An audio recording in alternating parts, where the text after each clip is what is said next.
was afternoon of 1st September when the drones from the hilly areas, the hilly terrain, hit this Kotuk village.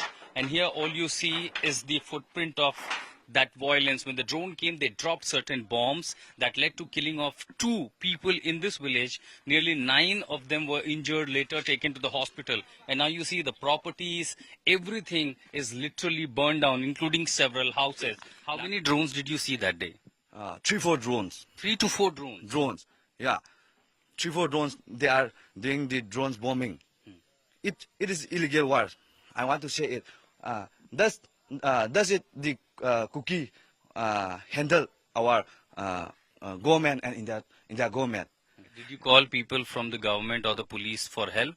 Yeah, we call it, but they doesn't come it. They doesn't come it. What Longam is explaining on the day, perhaps first time in this ethnic violence in Manipur between 2 communities, drones were used for the aerial bombing. Like this is one of the house. You see all the bikes, everything was literally burned down. There's one such house. And you see, when the drones were used in a multiple numbers, there were no single drone. 3 to 4 drones came down. They dropped the weapon. In fact, I can see this one rooftop. One villager is bringing us here. There is another.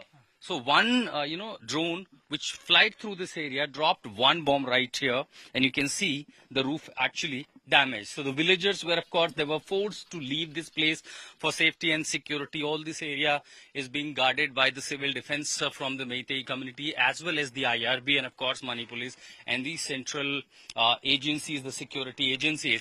But what makes it furious that the introduction of drones in the conflict between 2 communities, the RPGs, earlier the Pompey guns were being used, now the highly sophisticated weapons have become a new tool in this warfare of Manipur.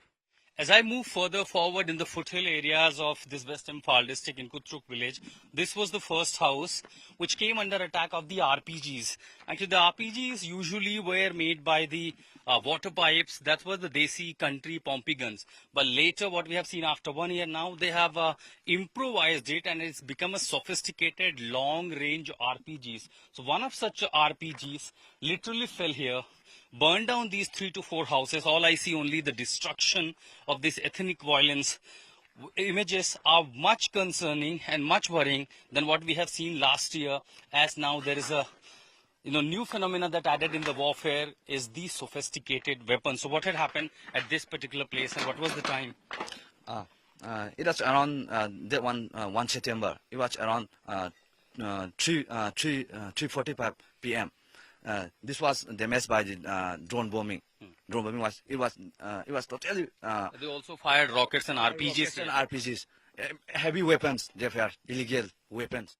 Still in the foothill area, there are multiple bunkers that have been created. Either they are being guarded by the IRBs in certain areas. It is the Meitei village defense volunteers who are protecting their villages, as often they are firing from the other side. And if I could say just barely few meters ahead, that's the Kuki-dominated areas in the hills where they have also made the similar bunkers. So when the bombing started, the aerial bombing via drone started, this is the kind of rockets that were used by the drones, and this looks like the propeller kind of system, and this is conventional and they made. And through the aerial bombing, when the the drones came from the hilly areas, all these places were literally bombarded by using drones. And this is one piece of that I have accessed through these villagers that fell down here, literally burned down the properties, killed the innocent civilians and injured several others. The armed village defense force in the bordering areas have deployed these kind of spotters, long-range binoculars, to spot their rivals who are armed in the hilly areas, the tribals, who are very aggressive, and often there is a firing. And spotting the location is very important to notice when the drone and where it is coming from or where the firing is coming from. And here in the camps, what you see is just the basic to survive. All you see are the water bottles, the food, and of course for the communication they use the radio sets to pass the messages to the volunteers in different bunkers, because you never know when the situation gets really vulnerable. And of course protective suit, the BP kits, because that's the only thing which will protect you from the bullets and of course the helmets that you required.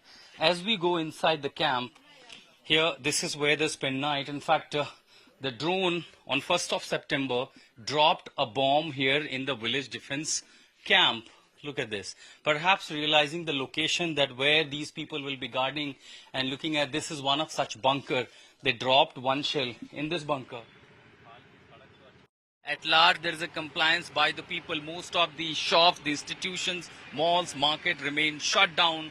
Very few number of the vehicles and the people on the road. You see the districts like Bishnupur, West Imphal, Phaeng, Moirang.